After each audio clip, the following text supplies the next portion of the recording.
first thing we want to do is remove the oil fill cap. That's going to help the crankcase vent properly when draining our engine oil.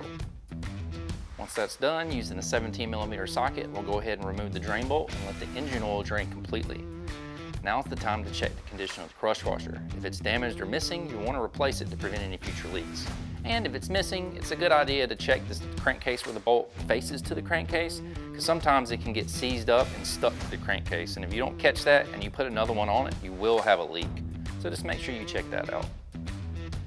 And we'll just reinstall the drain bolt and torque this to 15 foot-pounds.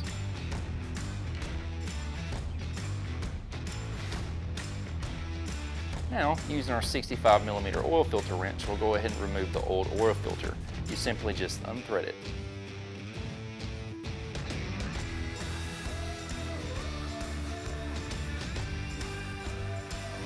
I usually like to hit it with a shot of contact cleaner to clean off any contaminants. Now, before installing our new oil filter, it's a good idea to put a thin coat of oil around the outside gasket on the new oil filter. That's going to help removing it on our next service a lot easier. And we simply just thread it back in place and torque this to 13 foot-pounds.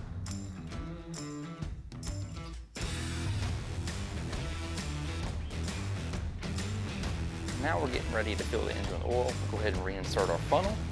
And Kawasaki states that this unit holds 3.8 quarts of 10W40 Kawi UTV ATV oil. You can use any manufacturer here as long as it's designed for a wet clutch system.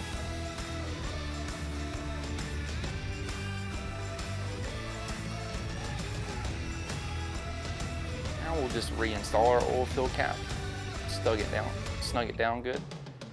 And now it's time to start the engine up. Let it idle for about 3 to 5 minutes. That's going to get the oil circulating through the system properly. Once it's done that, we'll shut the engine off and let it set for another 3 to 5 minutes. And that's going to give us an accurate oil level reading.